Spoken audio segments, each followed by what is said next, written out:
I'm Veronika Jabinger from the Theaterakademie August Everding in Munich. My name is Colleen Cameron. I am a visiting lecturer and mentor at the Royal Conservatoire of Scotland, and I've been following the academics pilot team and the transnational meetings. Most of the students in the different schools have already different languages, and sometimes the school didn't know about that till the end of the studies. We want to have that the students have the opportunity to go on stage with their other languages as well. Working with many different languages is actually a wonderful tool for the actors, especially if they're creating their own work. If they're creating their own work and use their mother tongue, it can really connect to a different part of them within their performance, and often it can be much more truthful in acting. Europe's demography is constantly changing, and so more and more people with a multilingual background are wanting to see theatre. So maybe this will also impact the kind of work that needs to be created for audiences.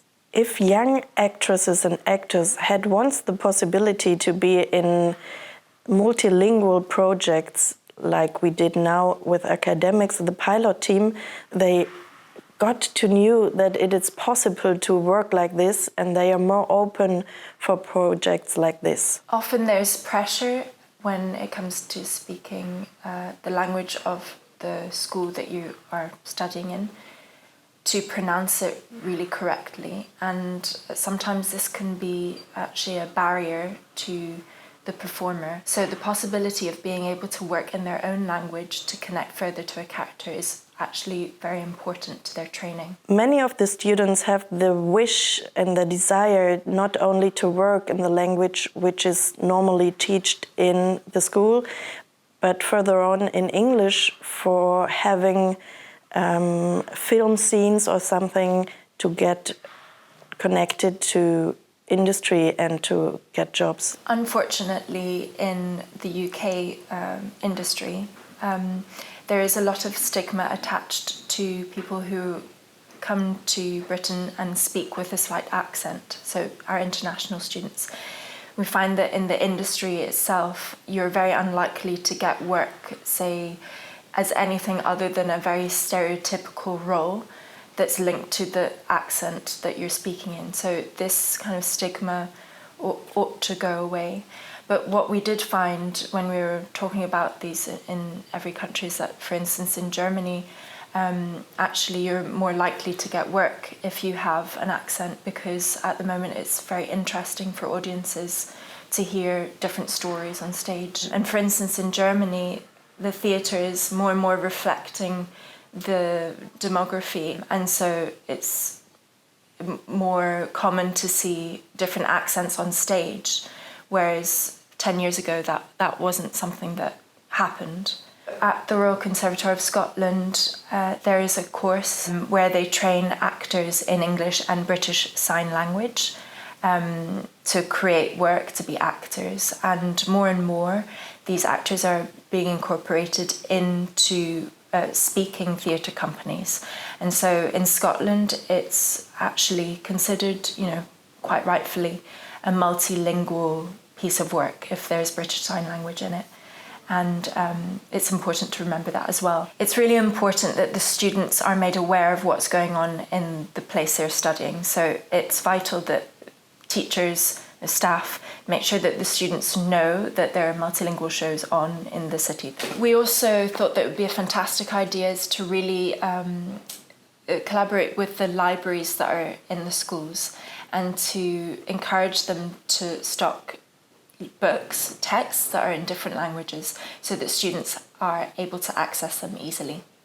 Another great recommendation we have is to create a list of multilingual plays which the students and teachers can access. They can be multilingual plays, they can also be just texts in different languages.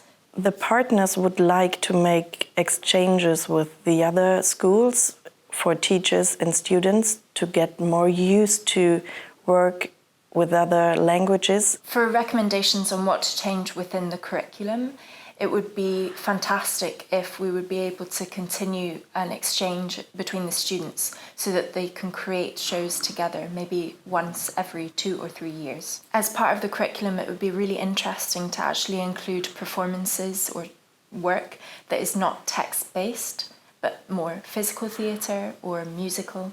We think it's really important to identify the experts in multilingual theatre, whether it be directors, theatre companies or individuals, and invite them to do workshops in our schools. It's really important as well to encourage the students to have an opportunity to perform in another language if they have one, at least once during their training. Some students expressed how they would like to learn English and be able to perform in English if they're in a school where English isn't first language.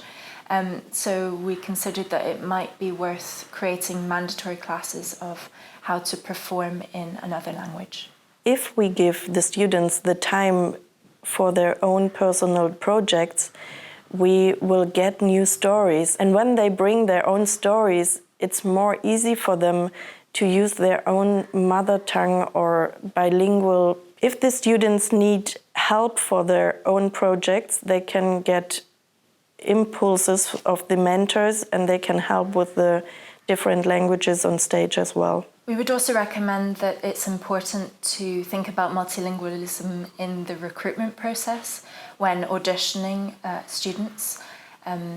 Perhaps if they speak another language, maybe it's a good idea to encourage them to perform a piece in that language. This will open up the application process to new profiles, people from different backgrounds and people who speak different languages. We were thinking about how we could encourage the students to get in touch with agencies or other industry sectors in the different countries to have the opportunity to go to other countries for working. In Glasgow, we spoke about the responsibility of the schools in changing the industry, the future industry.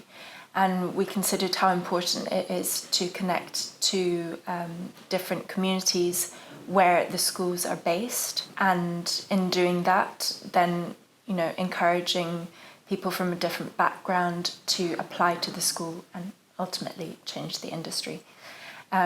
We thought that a way that students might be able to do this is to create shows in a small format, multilingual, just to make sure that people in different communities are aware of the school, are interested in the stories that the students are telling, and consider